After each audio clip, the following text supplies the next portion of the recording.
Hello, fabulous Scorpio. Welcome to your horoscope for the month of February 2016, Love Focus.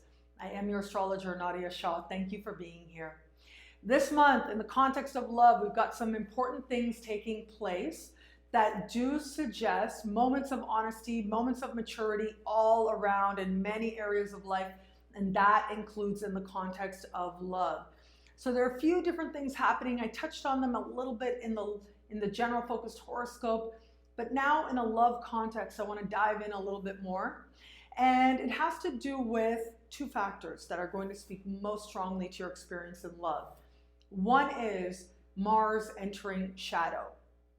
This is huge in your life, in your understanding of yourself, but also Mars is an awakening on a level of body. And what awakens us on a level of body very acutely and very notably is attraction, right? It's desire, physical desire that tends to wake us up on a level of body.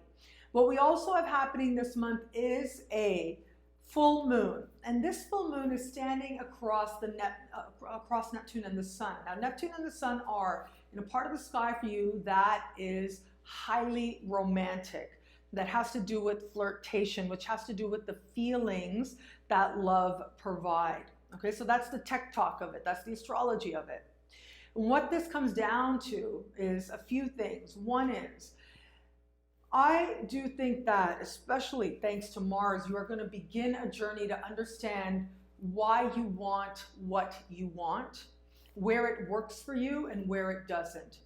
And this energy, again, will be with you for months to come, but will manifest itself in a few different ways.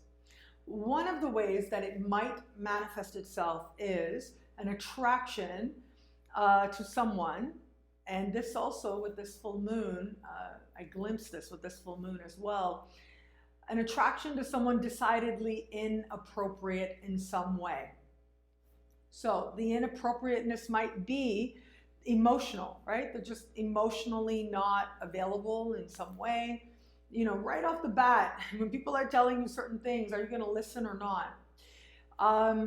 And then that gets to you, right? If you find yourself, you're with somebody, amazing person, really good person, but you're not feeling the energy, and then you meet somebody else and you're really feeling the energy, but this is a person that, you know, is not so amazing on the surface, maybe even beyond the surface as well. Okay, what's going on there, right? Why are you drawn to who you are? Like, what is it saying about you? So that's one element to this energy. That's one part of this energy. But there's another layer to this energy as well, which just has to do with you being more aware that you have a choice in who it is that you are attracted to.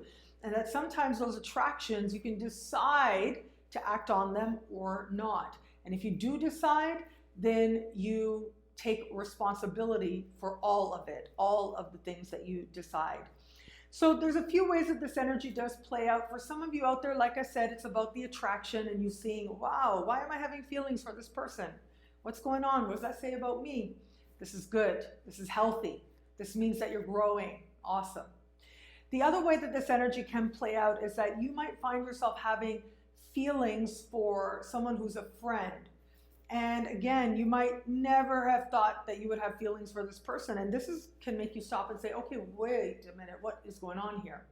Now, the really great news is next month, in fact, 2 weeks after, early next month, 2 weeks after this full moon, next month is eclipse season. And we are going to have an eclipse in this same part of the sky, this romantic part of the sky. And this suggests to me very strongly that you are going to get that clarity. You're going to get a fresh start, fresh energy, fresh motivation, fresh movement, where it comes to experiencing romance, experiencing love, understanding whatever it is that has guided your attractions and saying, no, I'm going in a better way, a more empowered way, and a clearer way at that. So while there is an element of uncertainty and confusion, and yet it's a truth moon, it's, you know, truth's kind of coming about through having to work for them, right? Having to reach for them.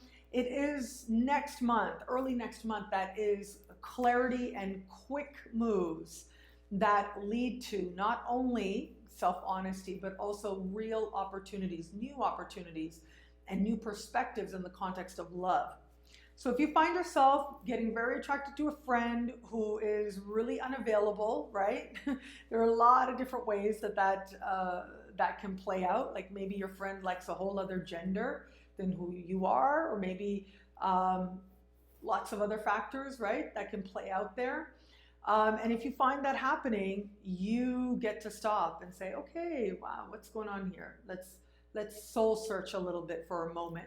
And this is good. In fact, this is great, very great for you, because it does suggest that not only are you growing up, but that the universe is preparing the ground and preparing you to recognize when that love does come about.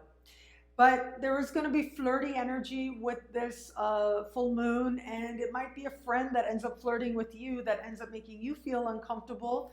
Now, what are you going to do with that? Are you going to do anything? Are you going to say anything? You know, how do you go forward from there? So keep in mind that there's an element of confusion here with this particular full moon as well, and an element of maybe not seeing things accurately, maybe seeing things from a place that is maybe not necessarily guided consciously, okay? Because sometimes we interpret things based on our own wounds, right? Based on the stories that we've been holding, instead of the actuality, instead of taking one step back and seeing things in a more impartial kind of way. And that is something that I think you will have to do, particularly if you are in an established bond. So if you're in an established bond, taking that moment to ask, is there more than one way to interpret this? How else might this be interpreted? Is very valuable indeed. Does help things to move forward in a healthy direction, in a more conscious direction. So if you're in an established bond, this energy can play out in a few different ways. As I said, maybe getting some information that can be seen in a whole different ways. But also this particular energy does say to me that there could be a factor here about, do you want children? Do you not? Do you have children? Do you disagree on how to raise those children? So in some way, children might be part of the learning and part of what you're understanding about your partner and the dynamic that you have with your partner. So what can you do to be healthy caregivers and at the same time maintain a healthy relationship? What I love about this month for you is that the lessons in love are going to begin. They're going to come on a little slow. They're going to come on a little mysteriously. They're going to come on with you kind of saying, okay, what's going on here? Having to be honest, making sure you're really being honest with yourself and not just sort of telling yourself something else. But the truth, this is a truthful moon, so the truth will come forward. And that in turn will lead you to a lightness.